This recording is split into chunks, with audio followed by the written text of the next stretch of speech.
الحمد لله نحمده ونستعينه ونستغفره ونؤمن به ونتوكل عليه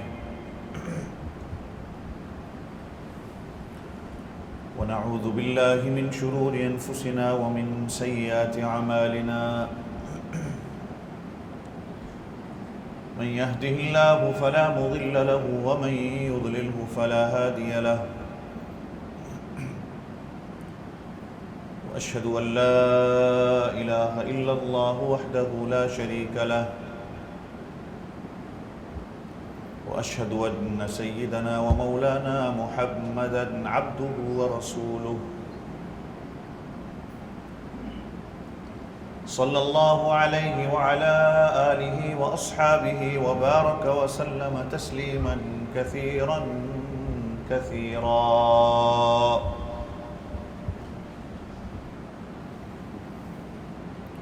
أما بعد فأعوذ بالله من الشيطان الرجيم. بسم الله الرحمن الرحيم. إنا أنزلناه في ليلة القدر وما أدراك ما ليلة القدر ليلة القدر خير من 1000 شهر تنزل الملائكة والروح فيها بإذن ربهم من كل أمر سلام هي حتى مطلع الفجر. قال النبي صلى الله عليه وسلم من قام ليلة القدر إيمانا واحتسابا غفر له ما تقدم من ذنبه. آمنت بالله صدق الله العظيم وصدق رسوله النبي الكريم ونحن على ذلك لمن الشاهدين والشاكرين والحمد لله رب العالمين. ایک مرتبہ ذوق و شوق کے ساتھ سارے ساتھی درود شریف پڑھ لیں. اللهم صل على محمد النبي الأمي وعلى آله وأصحابه وبارك وسلم تسليما كثيرا كثيرا.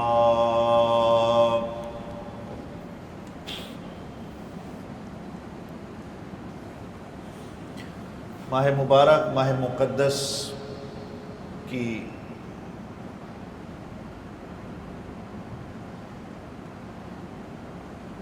چند گھڑیاں رہ گئی ہیں.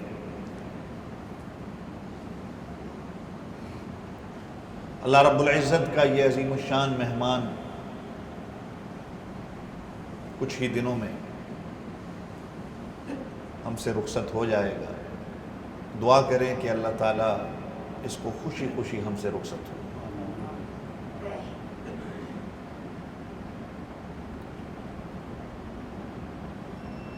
اور اللہ تعالیٰ یہ ہماری زندگی میں بار بار ہمیں نصیب فرمائے.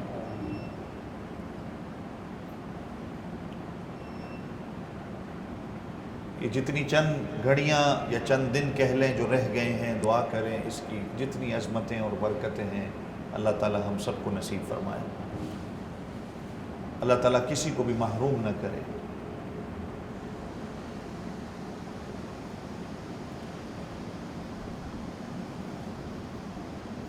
میں پچھلے جمعے آپ حضرات کے سامنے بات کر رہا تھا. عموماً اکثر دیکھا جاتا ہے کہ پہلے 10 دن، درمیانے 10 دن میں محنت ہوتی ہے، لیکن جیسے ہی آخری چند دن آ جاتے ہیں یا چند گھڑیاں رہ جاتی ہیں اکثر و بیشتر ہم کمزور ہو جاتے ہیں. انسان ہیں، وہ جذبہ، وہ شوق تھوڑا سا کہیں نہ کہیں اس کے اندر کمی آ جاتی ہے. اور میں نے مثال دے کے آپ کو کہا تھا کہ دنیا میں جب کہیں ریس ہوتی ہے نا، دوڑ لگانے والے جب دوڑ لگاتے ہیں تو وہ شروع میں اپنی محنت کو برقرار رکھتے ہیں، اپنی اتنی زیادہ جسمانی طاقت کو استعمال نہیں کرتے، لیکن جب جیسے ہی دوڑ کے آخری راؤنڈ آتے ہیں وہ جو طاقت بچا کے رکھی ہوتی ہے وہ اپنی اس طاقت کو آخری ان راؤنڈوں میں استعمال کرتے ہیں تاکہ ریس کو جیت سکیں، اپنے اس مقصد کو پا سکیں. یا دنیا کے کسی بھی کھیل کو دیکھ لیں کہ وہ کھیل کے جو آخری چند منٹ ہوتے ہیں جس میں ہر کھلاڑی کو یہی کوشش ہوتی ہے کہ وہ اپنے گول کی طرف جائے اور کامیابی کی طرف جائے۔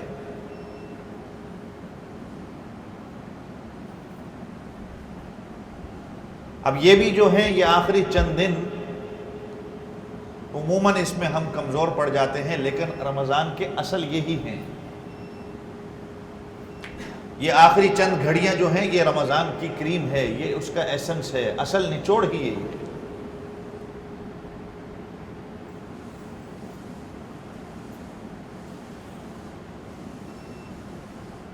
ٹھیک ہے، پہلے 10 دن ایک بندہ محنت کرتا ہے، اچھی بات ہے، کرنی چاہیے۔ درمیانے 10 دن میں کوئی محنت کرتا ہے، اچھی بات ہے۔ آخری 10 دن میں اب اس کو مزید اور محنت کرنی چاہیے، جد و جہد اور وہ کرے، مجاہدہ اور وہ کرے، کہ جس طرح نبی پاک صلی اللہ علیہ وسلم کے بارے میں آتا تھا کہ شد مئزرہ، نبی پاک صلی اللہ علیہ وسلم اب اپنی کمر کو کس لیتے۔ آپ صلی اللہ علیہ وسلم خود بھی جاگتے اور آپ صلی اللہ علیہ وسلم اپنے گھر والوں کو بھی جگاتے۔ اور ام المومنین عائشہ رضی اللہ عنہ فرماتی ہیں کہ آپ صلی اللہ علیہ وسلم کو آخری 10 دنوں میں سوتے ہوئے نہیں دیکھا۔ آپ صلی اللہ علیہ وسلم کو بستر کے ساتھ اپنی کمر لگاتے ہوئے نہیں دیکھا، کہ اللہ رب العزت کی رحمت متوجہ ہو، اللہ رب العزت کی مغفرت کے اعلان ہوں، بخشش کے اعلان ہوں، اور بندہ خواب غفلت میں سوتا رہے تو اس سے بڑا محروم پھر کون ہو سکتا ہے۔ اور پھر انہی آخری راتوں کے اندر اللہ تعالیٰ نے ہمیں ایسی ایک رات نصیب فرمائی جو 1000 مہینوں سے افضل ہے۔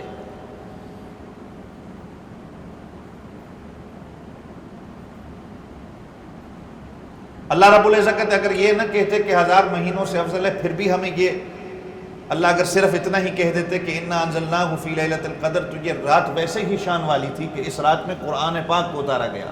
انا انزلناہ فی لیلۃ القدر، بے شک ہم نے قرآن کو اسی رات میں اتارا۔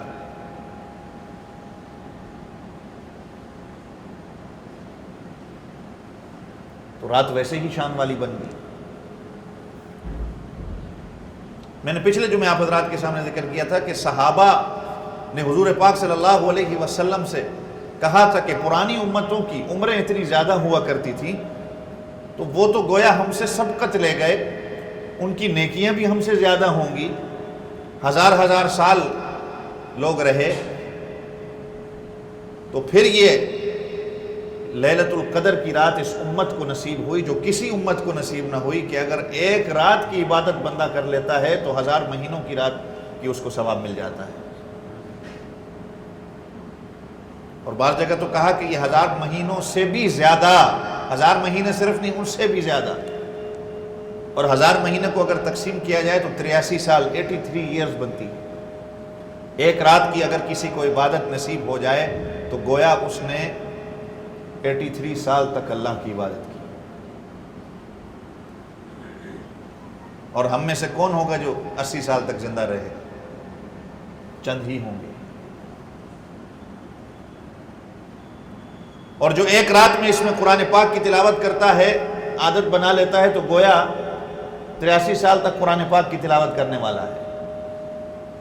وہ اللہ کے راستے میں خرچ کرنے والا اگر بنتا ہے، اس عادت بناتا ہے طاق راتوں میں، تو گویا اس نے 83 سال تک اللہ کے راستے میں 1 روپیہ خرچ کیا ہے۔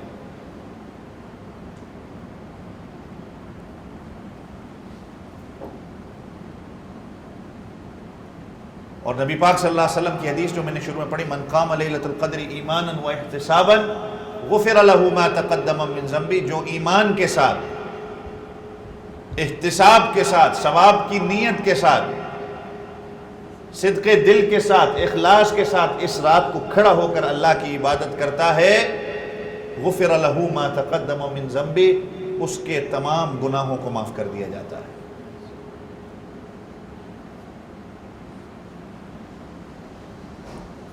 اب اس نے لیلۃ القدر کو تلاش کرنا ہے۔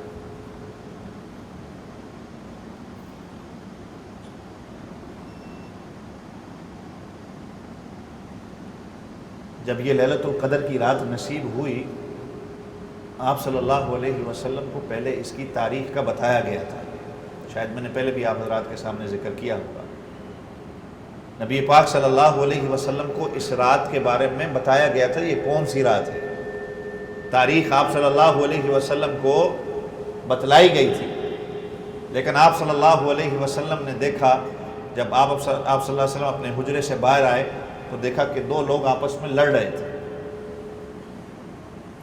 اور ان کی لڑائی سے شور اتنا اٹھا کہ آپ صلی اللہ علیہ وسلم سے اس تاریخ کو بھلا دیا گیا۔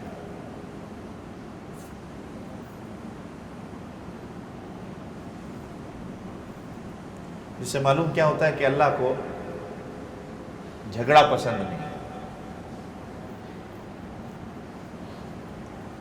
آپ صلی اللہ علیہ وسلم نے کہا کہ مجھے اس رات کا علم دیا گیا، مجھے بتایا گیا، لیکن تم لوگوں کی لڑائی کی وجہ سے اللہ نے یہ مجھ سے چھین لیا، اللہ نے اس کا علم مجھ سے چھین لیا، لہٰذا اب اس رات کو تم نے خود تلاش کرنا ہے۔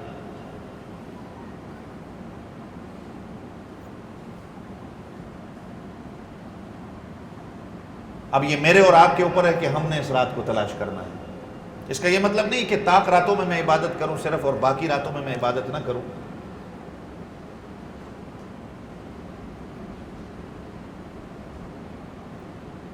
اس کی عادت بنا لیں کہ یہ آخری چند دن جتنے ہیں، چند گھڑیاں جو رہ گئی ہیں، اس میں اپنے اللہ کو منا لوں، اپنے حقوق العباد کو پورے کر لوں، اپنی بخشش کا سامان کر لوں۔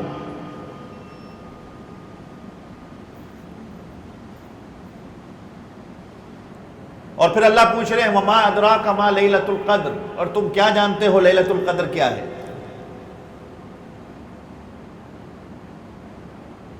لیلۃ القدر خیر من الف شہر، 1000 مہینوں سے افضل۔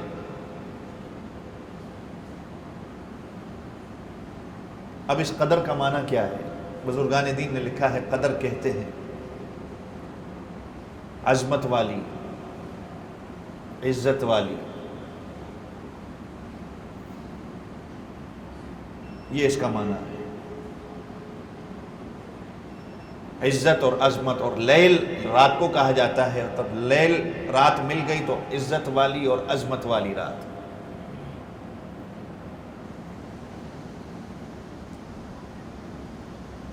شان والی رات۔ اور بعض بزرگان دین نے معنی یہ لکھا ہے کہ قدر کہتے ہیں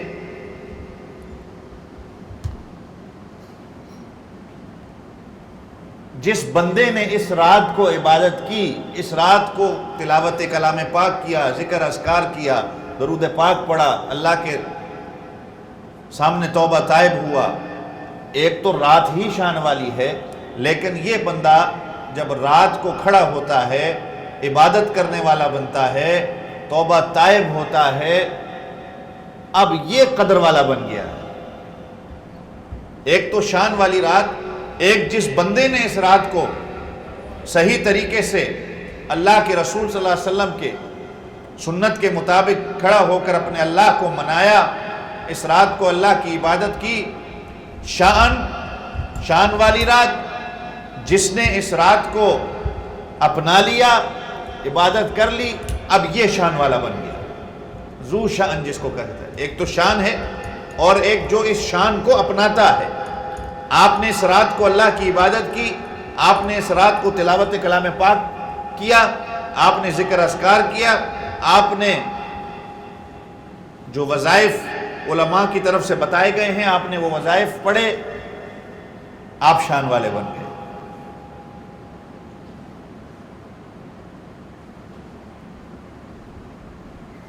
تو پہلا معنی یہ ہے کہ قدر عظمت والی رات، شان والی رات، عزت والی رات۔ اور دوسرا معنی بزرگان دین نے، مفسرین نے یہ کیا ہے کہ جو اس رات کو عبادت کرتا ہے، جو اس رات کو اللہ کے سامنے گڑ گڑاتا ہے، جو تلاوت کرتا ہے، جو ذکر اذکار کرتا ہے، وہ شان والا بن جاتا ہے، وہ عزت والا بن جاتا ہے، وہ عظمت والا ہو جاتا ہے۔ اور بعض نے یہ معنی کیا ہے کہ قدر جو آپ کی زندگی کے فیصلے کیے جاتے ہیں،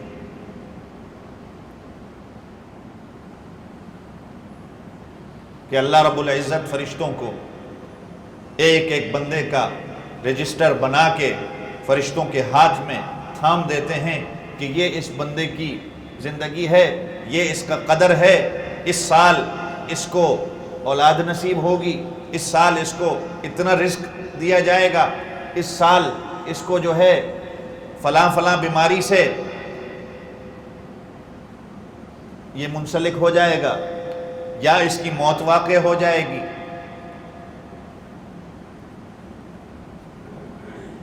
یہ اللہ رب العزت فیصلہ کر کے فرشتوں کے حوالے کر دیتے ہیں۔ بعض علماء نے یہ معنی لکھا، بعض کہتے ہیں کہ یہ 15ویں شعبان کا ہے، اِنَّا أَنزَلْنَاهُ فِي لَيْلَةٍ مُبَارَكَةٍ، جو سورۃ دخان میں جس کا ذکر آتا ہے۔ بعض مفسرین کہتے ہیں کہ یہ 15ویں شعبان کو انسان کے رزق کے فیصلے ہوتے ہیں، اس کے موت کے فیصلے ہوتے ہیں، اس کی بیماری کے فیصلے ہوتے ہیں۔ اور بعض علماء کہتے ہیں کہ نہیں، یہ لیلۃ القدر میں ہوتا ہے۔ اور بعض علماء نے کہا ہے کہ نہیں، اللہ رب العزت نے جب انسان کو پیدا کر دیا، اس کی موت تک اب اللہ نے اس کے جتنے بھی اس کے ساتھ حادثات ہونے ہیں، جو واقعات ہونے ہیں، جو اس کی زندگی کے جتنے بھی مراحل ہیں، وہ اللہ نے پہلے سے طے کر دیے ہیں۔ اور بعض کہتے ہیں کہ نہیں، 15ویں شعبان کو یا پھر لیلۃ القدر کی رات کو اس کا فیصلہ کیا جاتا ہے۔ تو 3 معنی آپ کے سامنے آ گئے۔ ایک معنی قدر والی رات، اس کو سمجھنا ہے۔ ایک معنی آپ قدر دان ہو گئے، آپ نے اس رات میں عبادت کی، آپ شان والے بن گئے۔ اور تیسرا معنی کہ آپ کی زندگی کے فیصلے اس رات کو کیے جاتے ہیں، کون کتنا جیے گا، کون کس بیماری سے منسلک ہوگا، کون کتنا رزق پائے گا، کس کے ہاں اولاد ہوگی، کس کے ہاں کوئی غمی پریشانی ہوگی، کس کو کیا خوشی نصیب ہوگی، وہ سارے فیصلے اس رات کو کیے جاتے ہیں۔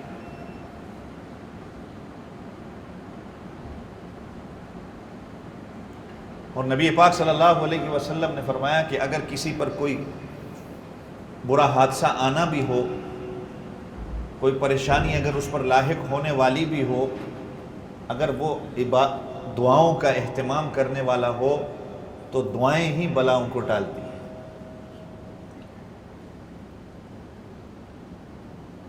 آپ کی قدر میں جو فیصلہ لکھ دیا گیا، جو پریشانی آپ کے اوپر آنی ہے، اس کو سوائے دعا کے اور کوئی چیز نہیں مٹا سکتی۔ اگر میں اس رات کو دعاؤں کا اہتمام کرنے والا ہوں تو دعاؤں سے ہی میری پریشانیاں دور ہوں گی۔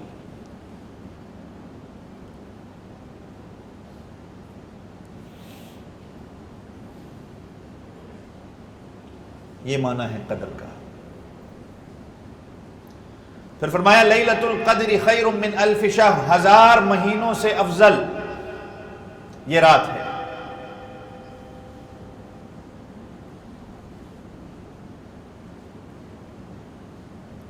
تنزل الملائکۃ والروح فیہا باذن ربہم من کل امر سلام ہی حتی مطلع الفجر۔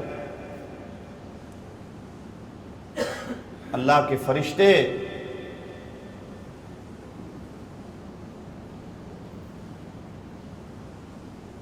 جتنی ان کی تعداد ہے، وہ اس رات کو زمین پہ آتے ہیں۔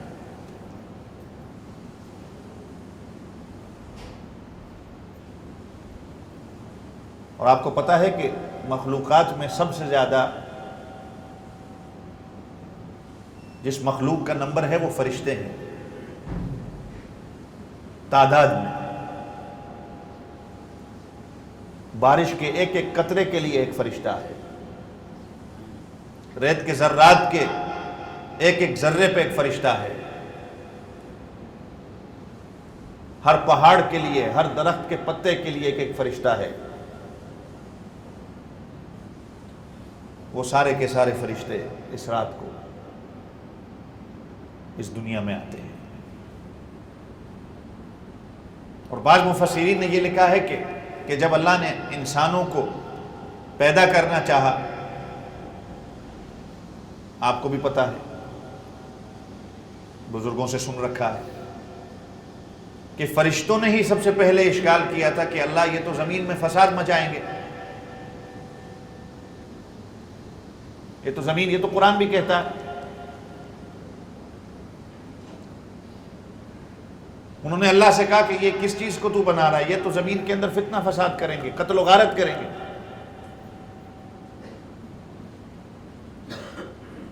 بعض مفسرین کہتے ہیں کہ جو فرشتوں کے اندر انسان کی اس وقت کی شکایت تھی، جو تھوڑی سی ان کے دل میں جو شکایت تھی،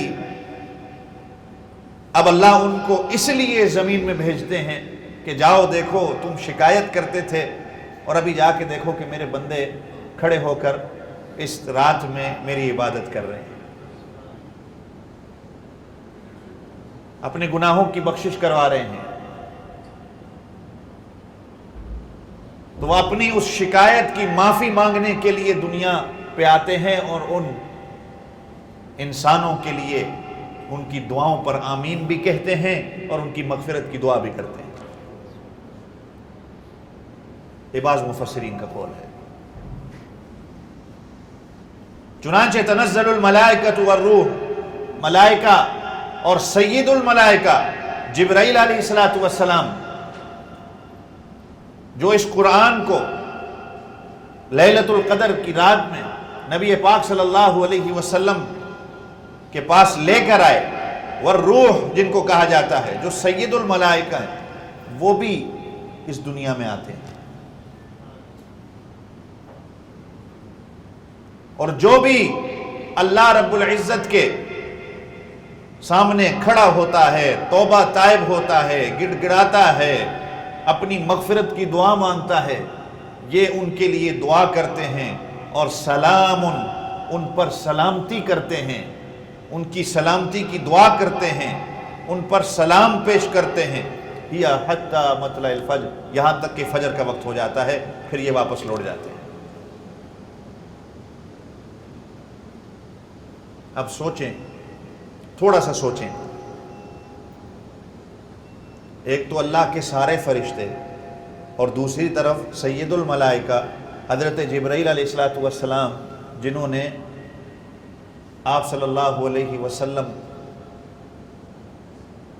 کے ساتھ گفتگو کی، باقی نبیوں کے پاس آئے، اللہ کا پیغام باقی پیغمبروں کے پاس لے کے آئے، وہ ہمارے لیے اس رات کو اگر اس دنیا میں آتے ہیں اور ہمارے لیے دعا کرتے ہیں، اور میں اور آپ اگر خواب غفلت میں سو رہے ہیں، اگر ہم اپنے کاموں سے ہی فارغ نہ ہوں اور نیند کی حالت میں ہوں، یا پھر گناہوں کی طرف لگے ہوئے ہوں، تو میرے سے اور آپ سے بڑا پھر محروم کون ہو سکتا ہے کہ وہ فرشتے جو اللہ کے نبی کے پاس آئے، جو پیغمبروں کے پاس آئے، اللہ نے انہی فرشتوں کو آپ کے لیے اتارا ہے، آپ کی مغفرت کی دعا کے لیے اتارا ہے، اور آپ اگر خواب غفلت میں سوتے رہے پھر محروم رہ گئے۔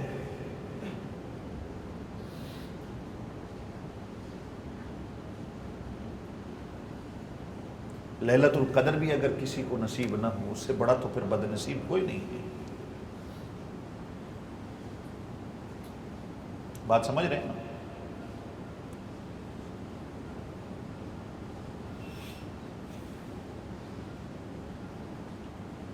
آپ صلی اللہ علیہ وسلم نے فرمایا، من قام لیلۃ القدر ایمانا واحتسابا غفر له ما تقدم من ذنبه، ایمان کے ساتھ،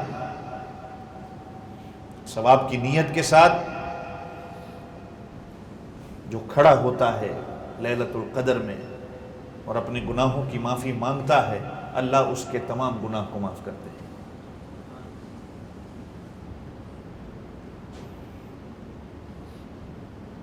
اور یہ پوری رات تک چلتا ہے، صرف عبادت نہیں ہے، صرف نوافل نہیں ہے، قرآن پاک کی تلاوت ہے، اللہ کے راستے میں خرچ کرنا ہے، اللہ کے راستے میں دینا ہے، ذکر اذکار کرنا ہے، جو بھی نے کیا ہے۔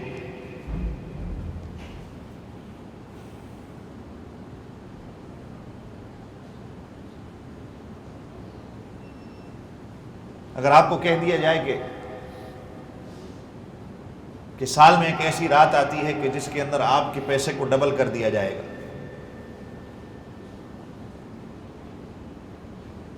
تو کیا خیال ہے؟ کوئی سوئے گا اس رات کو؟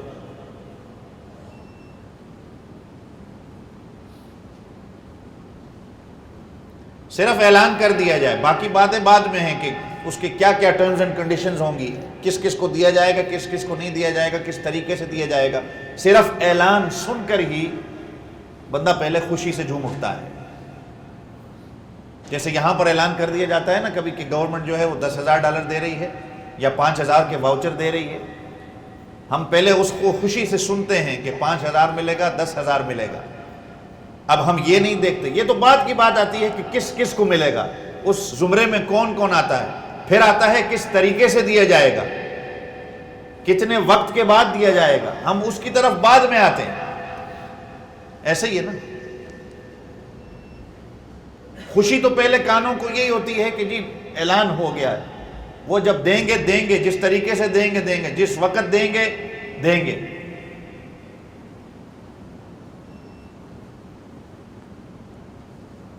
لیکن اللہ رب العزت نے صرف کہا نہیں، اللہ تو کہتے ہیں کہ میں مغفرت کرتا ہوں، میں فرشتوں کو بھیجتا ہوں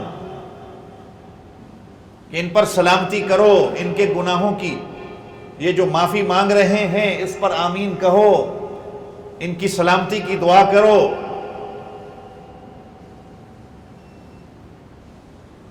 اور اللہ کہتے ہیں کہ میں نے ان کو معاف کر دیا ہے۔ اس لیے تو کہا گیا ہے نا کہ الصوم لی وانا اجزی بھی، کہ روزہ میرے لیے ہے اور اس کا ثواب بھی میں خود دوں گا۔ کہ باقی تمام اعمال جو ہیں وہ فرشتے اس کو لکھتے ہیں، لیکن جب روزے کے مرتبہ آتا ہے، روزے کی باری آتی ہے، تو اللہ فرشتوں سے کہتے ہیں اب تم نامہ اعمال میں ثواب نہیں لکھو گے، تم پرے ہٹ جاؤ، اب تم نامہ اعمال میرے حوالے کرو، میں اس کا ثواب لکھوں۔ اور بعض محدثین اس کو عجزی نہیں اجزا کہتے ہیں کہ الصوم لی وانا اجزا بھی، کہ روزہ میرے لیے اور اس کا بدلہ میں خود ہوں۔ ایک تو بدلہ میں دوں گا، اور دوسرا کہا کہ میں اس کا بدلہ خود ہوں، جس کا میں نے معنی آپ حضرات کے سامنے شاید گزشتہ سے پیوستہ جمعہ کیا تھا کہ قیامت والے دن اللہ کے ہاں جب آئیں گے تو اللہ کہیں گے کہ انہوں نے روزہ میرے لیے رکھا تھا، لہذا اس کا بدلہ یہ ہے کہ اب آئیں میرے سامنے اور میں اپنا دیدار ان کو کراتا۔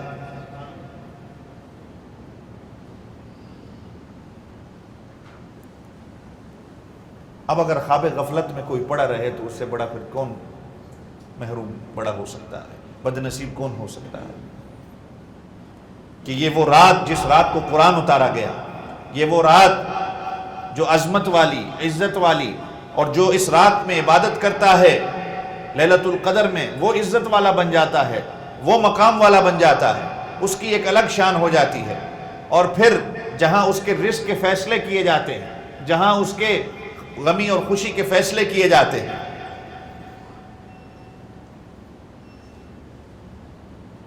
کوئی بد نصیب ہی ہوگا جو اس رات پہ اپنے اللہ سے اپنی مغفرت نہ کروا سکے۔ اور پھر یہ بھی نہیں، آگے پھر فرمایا کہ لیلۃ القدر خیر من الف شہر، 1000 مہینوں سے جو افضل ہے۔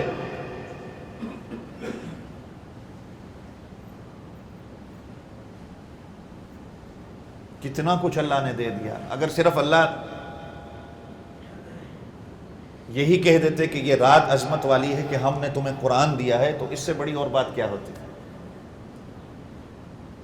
صرف قرآن آپ کو مل گیا، یہ بھی تو کتنی بڑی بات ہے۔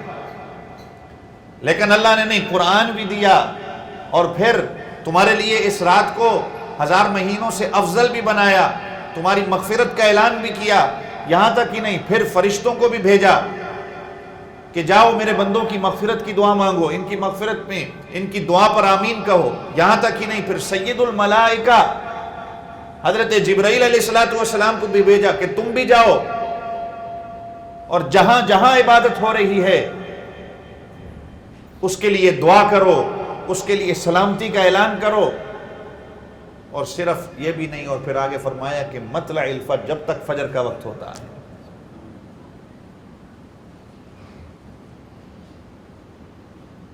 اللہ تعالی ہمیں یہ رات نصیب فرمائے، آمین کہہ دیں۔ اس رات کی جو عظمتیں ہیں اللہ تعالی ہمیں نصیب فرمائے، اس کی جو شان ہے اللہ تعالی ہمیں نصیب فرمائے، اور پھر اللہ تعالی ہمیں شان والا بنا دے۔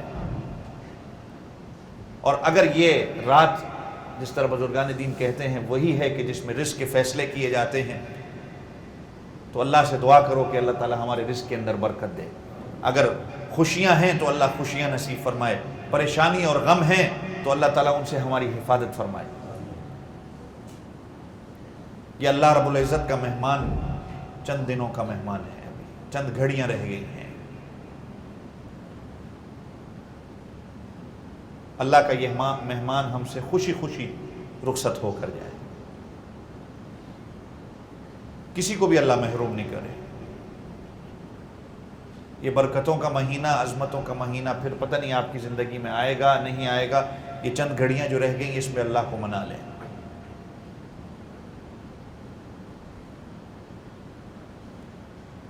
حضور پاک صلی اللہ علیہ وسلم نے فرمایا کہ ہر بندے کی مغفرت ہوتی ہے سوائے شرک کرنے والے کی، شراب پینے والے کی مغفرت نہیں ہوتی۔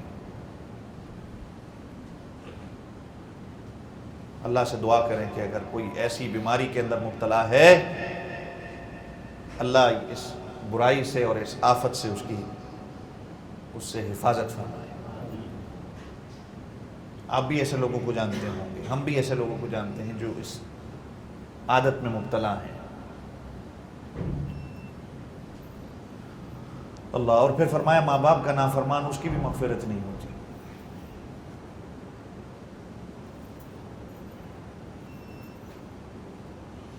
یہ ماں باپ کا جو مرتبہ ہے نا، یہ بہت بڑا ہے۔ اللہ نے اپنے شرک کے بعد، جو اللہ کے ساتھ کسی کو شریک ٹھہراتا ہے، اس کے بعد سب سے بڑے جو گناہ ہے وہ ماں باپ کی نافرمانی۔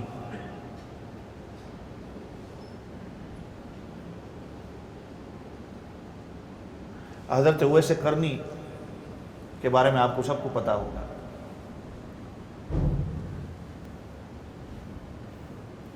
کہ آپ صلی اللہ علیہ وسلم کے زمانہ میں تھے، لیکن آپ صلی اللہ علیہ وسلم کو مل نہیں سکے۔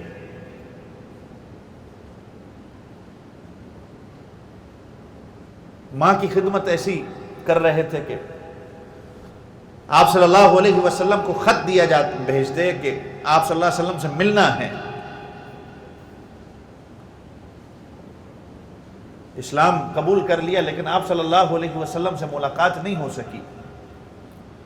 آپ صلی اللہ علیہ وسلم یہی کہتے اپنی ماں کی خدمت کرو، اپنی ماں کی خدمت کرو، ماں کی خدمت کرو۔ ایک وقت آئے گا ملاقات ہو جائے گی، تم اپنی ماں کی خدمت میں لگے۔ حتیٰ کہ جس سال حضور پاک صلی اللہ علیہ وسلم کا وصال ہوتا ہے، آپ اس دنیا سے تشریف لے جانے سے پہلے آپ صلی اللہ علیہ وسلم نے حضرت عمر رضی اللہ عنہ کو کہا کہ یمن سے ایک شخص آئے گا،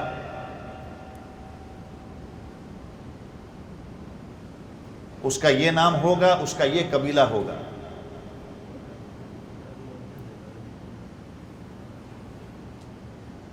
جب تمہاری اس سے ملاقات ہوگی، آپ صلی اللہ علیہ وسلم نے اپنی چادر مبارک دی کہ عمر اس چادر مبارک کو، اس چادر کو اس بندے کے حوالے کر دے۔ اور عمر اپنے لیے دعا کروانا اس سے۔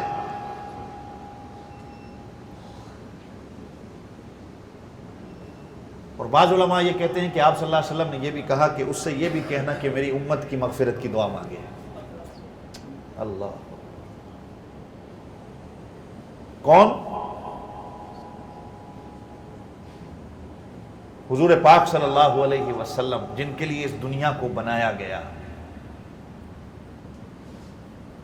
آپ صلی اللہ علیہ وسلم ان سے کہہ رہے ہیں کہ اس شخص سے کہنا کہ میری امت کی مغفرت کی دعا مانگے۔ اب چنانچہ آپ صلی اللہ علیہ وسلم اس دنیا سے تشریف لے جاتے ہیں، حضرت ابوبکر رضی اللہ عنہ کا زمانہ خلافت آتا ہے، حضرت ابوبکر صدیق اس دنیا سے پردہ فرماتے ہیں، حضرت عمر رضی اللہ عنہ کا زمانہ خلافت آتا ہے۔ ہر سال حضرت عمر رضی اللہ عنہ حج پہ اعلان کرتے تھے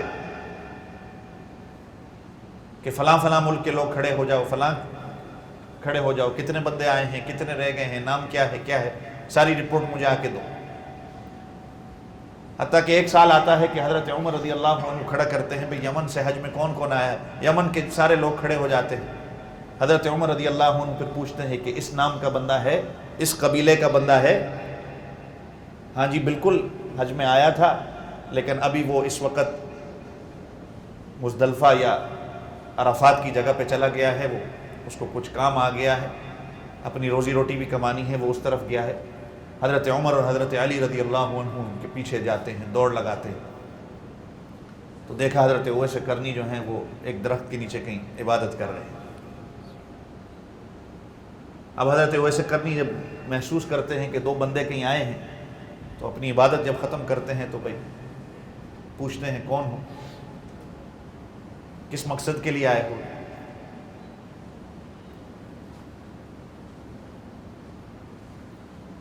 تو حضرت عمر رضی اللہ عنہ پہلے پوچھتے ہیں کہ بھائی نام کیا ہے تمہارا، کون سے قبیلے سے؟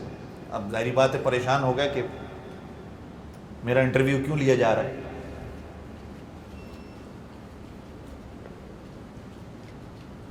اب حضرت عمر رضی اللہ عنہ پھر بتاتے ہیں کہ میں عمر ہوں، یہ میرے ساتھ علی رضی اللہ عنہ ہیں،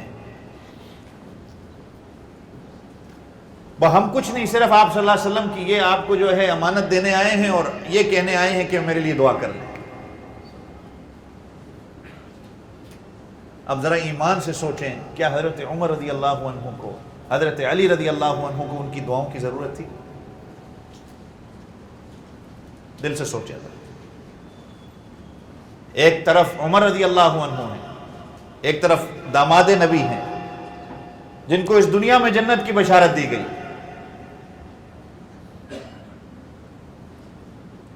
ان کو دعاؤں کی کیا ضرورت تھی؟ ایک تو نبی پاک صلی اللہ علیہ وسلم کے ساتھ دفن ہیں،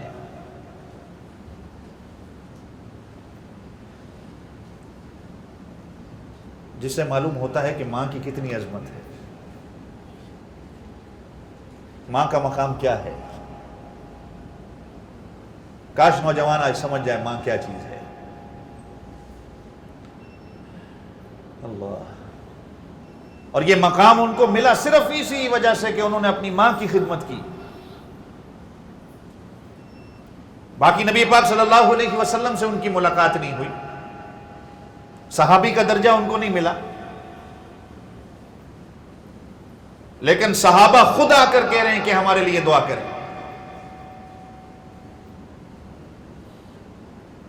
یہ مرتبہ اور مقام صرف ماں کی خدمت کی وجہ سے ملا۔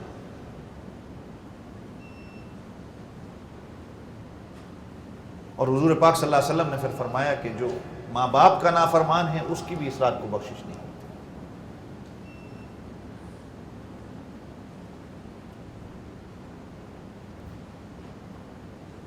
جتنے مرضی ہاتھ اٹھا لو، جتنے مرضی جو ہے اپنے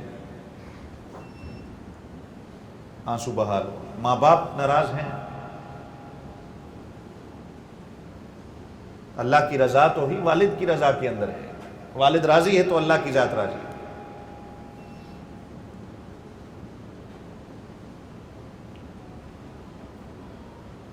جس کے سینے کے اندر کینہ ہے کسی کے لیے، بغض بھرا ہوا ہے، حسد ہے، تکبر ہے، اس کی بھی بخشش نہیں ہوتی۔ میں پچھلے دنوں یہی بات کر رہا تھا تراویح کے بعد، بغض اور حسد یہی تو سب سے پہلا گناہ دنیا میں ہوا ہے جو شیطان نے کیا۔ تکبر ہے اور بغض ہے، اور یہ آپ کی نیکیوں کو ختم کر دیتا ہے۔ آپ صلی اللہ علیہ وسلم نے فرمایا کہ ان الحسد یأکل الحسنات کما تأکل النار الحطب، کہ حسد، بغض، جیلسی، جلن یہ تمہاری نیکیوں کو ایسے کھاتا ہے جیسے آگ سوکھی لکڑی کو کھاتی ہے۔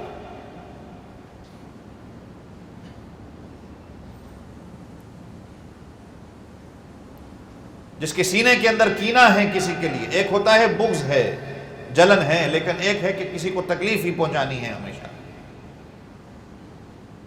اس کی بھی اس رات کو مغفرت نہیں۔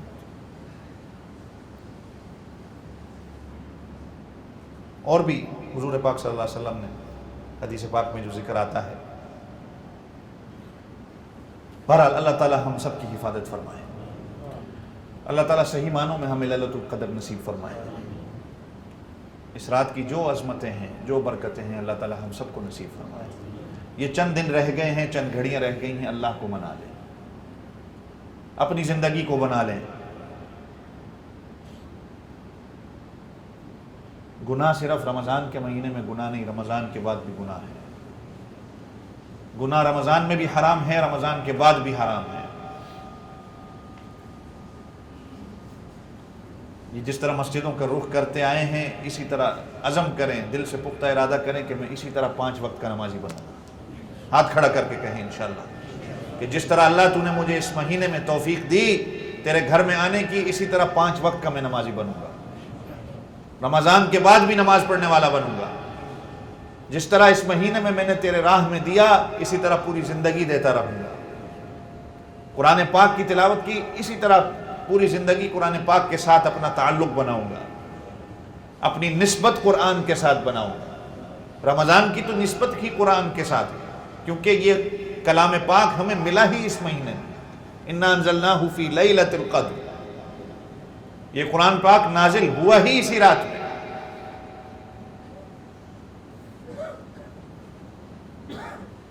اگر میں نے تہجد پڑھی ہے، میں اسی طرح آئندہ زندگی بھر تہجد پڑھتا رہوں گا۔